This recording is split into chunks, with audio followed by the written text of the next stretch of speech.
Your brother Lucas needs the space more than you do, Mom declared, shoving my books into cardboard boxes. He's starting his MBA at Stanford. A future executive needs a proper home office.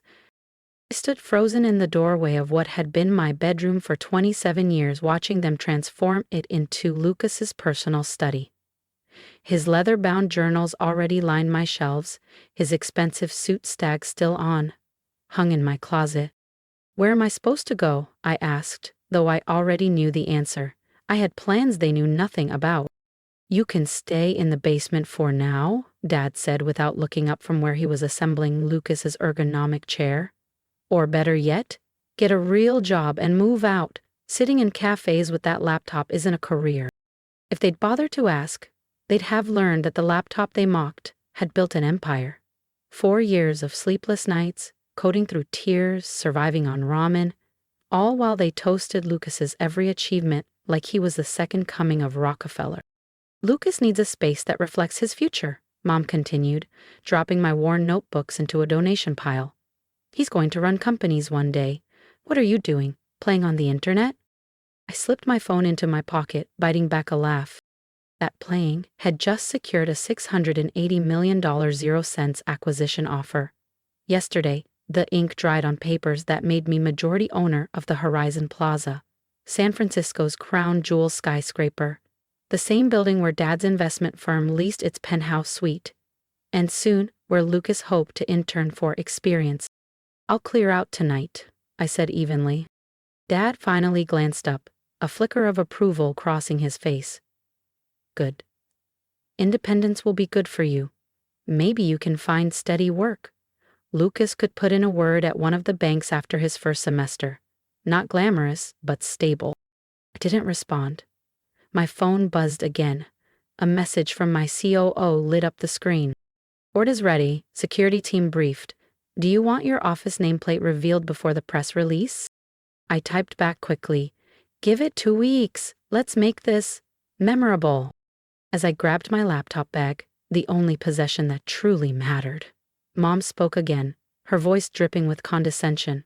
Try not to feel bad. Not everyone can be extraordinary. Lucas worked hard for this. If only she knew. The next time they stepped into Horizon Plaza for one of Dad's firm luncheons or Lucas's networking mixers, they'd walk through revolving doors guarded by security trained to greet me by name, Ms. Bennett, owner. I didn't need validation, but poetic justice? That I planned to savor. My son, the CEO. I could hear her practicing the line for her friends, the same way she'd once boasted, my son, the lawyer. Too bad she wasn't talking about me. They didn't even notice when I left that night, didn't ask where I was going. The answer would have knocked the smug smiles right off their faces. Straight to my new penthouse office on the 78th floor of Horizon Plaza, the tallest tower in San Francisco. The building they thought belonged to real business people, not someone like me. 2 weeks flew by in a blur. I spent them setting up my new life, finalizing deals, and adjusting to the quiet hum of power. Every morning I sipped espresso from a crystal tumbler, gazing out of floor-to-ceiling windows at the city that had once felt too big for me. From up here, I saw Dad's black Mercedes pull into his reserved parking space outside the investment firm's suite, and soon, Lucas, the golden child, would be part of the daily parade of professionals entering my building not as an owner, but as an intern clutching someone else's briefcase. The day before Lucas's first day, a text from my COO lit up my phone. New security protocols active. All tenants must update their access passes. Your family's firm hasn't responded. They will, tomorrow, I typed back, smirking. That night, Mom called me for the first time since they boxed up my life. Lucas starts his internship at Horizon Plaza tomorrow. Isn't that incredible? Maybe you can visit his office, once you get a real job, of course. I smiled at the glittering skyline. Don't worry, Mom. I have a feeling I'll see his office very soon. The next morning, I watched the security feed as chaos erupted in the marble-clad lobby. Dad stood at the turnstiles, waving his old access card like a magic wand. His face reddened with every failed swipe. What do you mean our access is denied? He barked at the guard. I've been a tenant here for 15 years. Lucas hovered beside him, Armani suit crisp, smile fading fast. I'm sorry, sir, the guard said evenly. Ownership changed. All tenants were required to update credentials last week. Notices were sent repeatedly. Do you know who I am? I'm Richard Bennett, managing partner of Bennett & Cole. Yes, sir, the guard replied unfazed.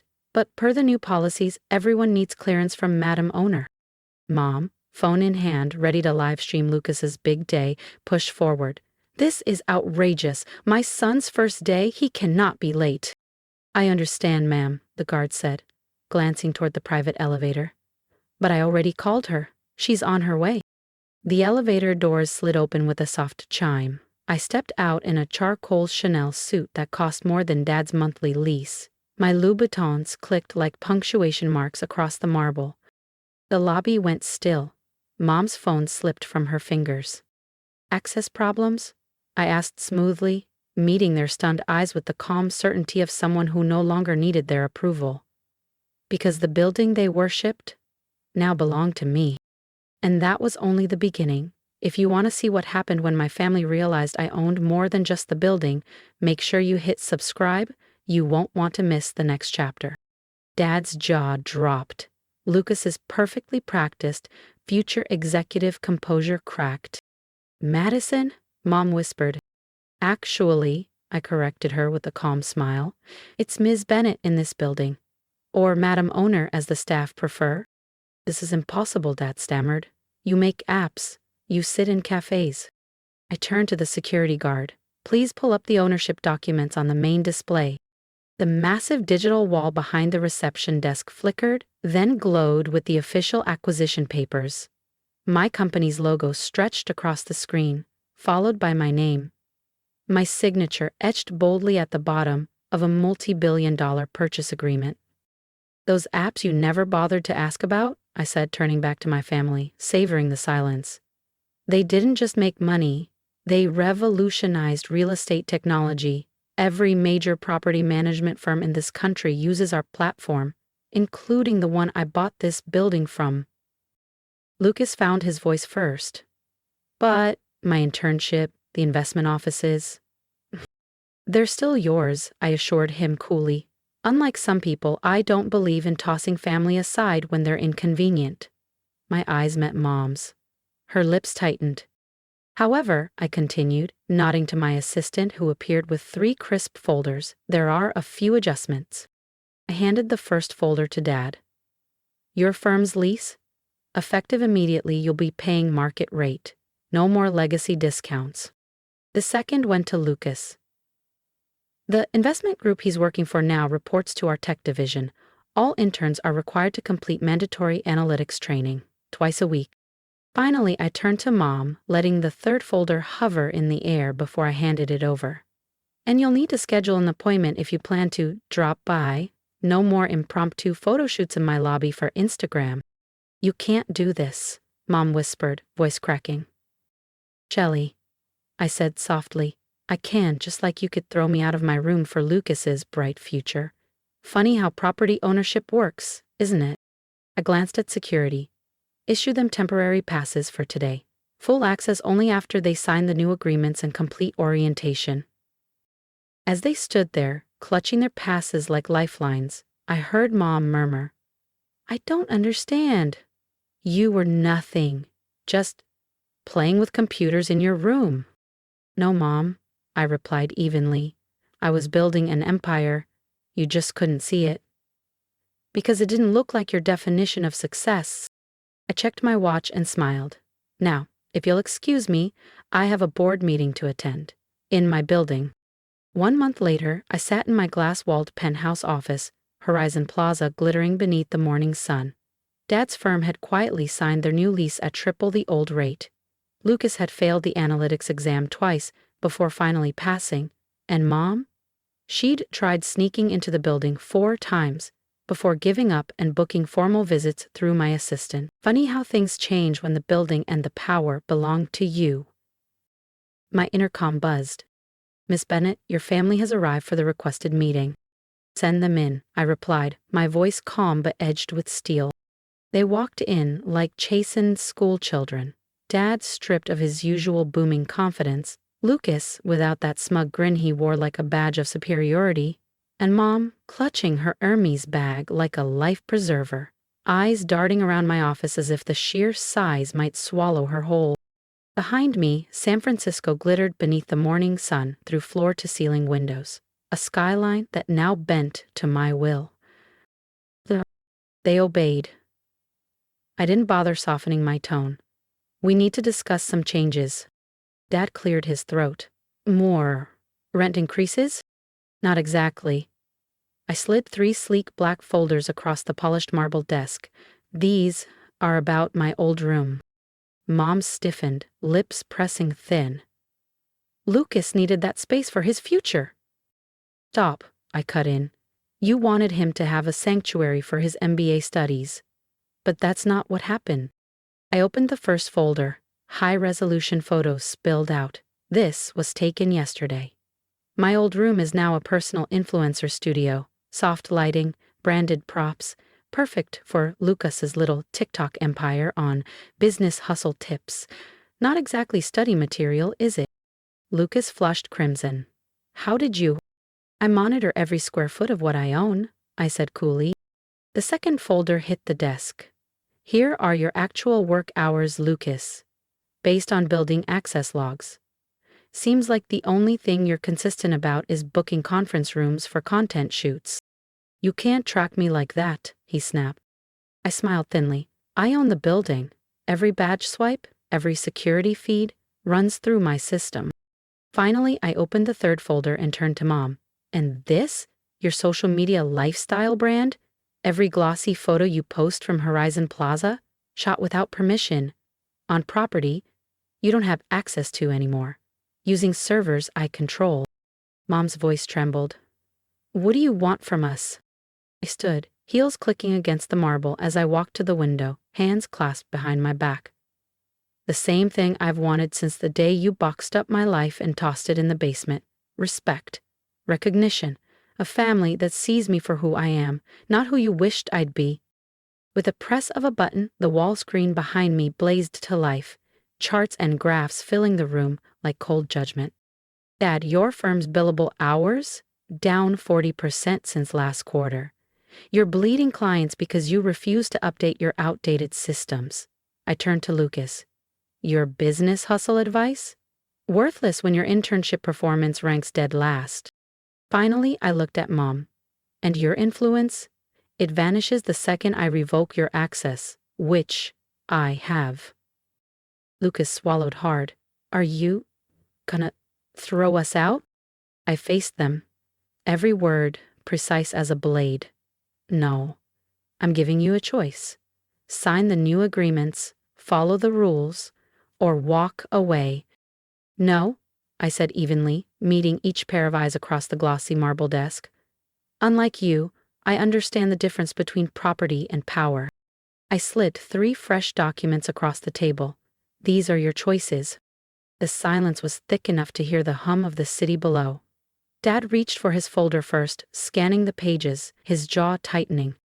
You want my firm to convert entirely to your tech systems. His voice cracked on the last word.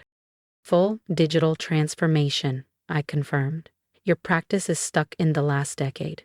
This is simple. Evolve, or watch your firm collapse under its own inefficiencies. Lucas flipped through his packet next, his face paling as he read the terms aloud. Mandatory analytics certifications, social media limitations? Yes, I said smoothly. Be an intern first, an influencer second. That's what the internship is for, isn't it? Actual work?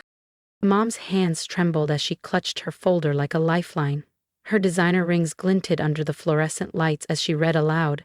Building access only for legitimate business purposes, no unauthorized filming, no personal branding in Horizon Plaza. Correct, I replied. No more impromptu photo shoots to fuel your Instagram empire. No more pretending you own what you don't. And absolutely, no more exploiting my success for likes. Lucas swallowed hard. And my old room? Convert it back to my private home office within 48 hours, I said without flinching. Or I raise the hospital wing's rent by 200%. Their stunned faces were priceless. I leaned back in my chair, folding my hands. Your choice. They stared at the papers like they'd been written in another language. Finally, Dad spoke again, voice small. You planned all this? Oh, that's not all? I pressed a button on the edge of my desk. The wall screen flared to life, filling the room with scrolling images. Their social media feeds. Every mocking caption about my computer hobby, every snide comment about me wasting my life, every family photo where I'd been cropped out, preserved, archived, displayed now like exhibits in a courtroom. I've kept receipts, I said, my voice calm, almost amused. So, think very carefully about your next moves. Dad cracked first. The pen in his hand trembled as he scrawled his signature across the dotted line. Lucas followed, his head bowed in defeat. Mom hesitated the longest, but when I raised a brow, she finally signed, her manicured fingers pressing down so hard the pen nearly snapped. Welcome, I said, collecting the contracts, to the digital age, where real success isn't measured by square footage or curated feeds, but by actual impact. They rose to leave, shuffling like shadows of their former selves. Just before they reached the door, I called out, voice cutting through the silence like glass. Oh, and Mom, next time you post about your successful children, I smiled, tilting my head, make sure you mention both of us. After all, I gestured to the massive screen now showing the logo of my company, the empire they'd ignored. I own the platforms you post on. The door closed behind them with a soft click. I turned back to the window, the city sprawling like a chessboard beneath me. Sometimes the best room isn't the one you're kicked out of. It's the one you build yourself, 50 stories above those who underestimated you. You've heard my story, the one they said would never happen. They called me a failure, mocked my dreams, and boxed me out of the life I was building. But I didn't give up. I turned rejection into resilience and built something no one believed I could. Now, I want to hear from you. What would you have done if your own family threw you out? Would you fight back, stay silent, or build your own empire in secret like I did? Tell me in the comments. I'll be reading every single one.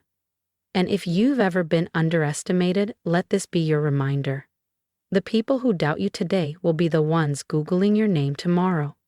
Never let their definition of success dictate your destiny.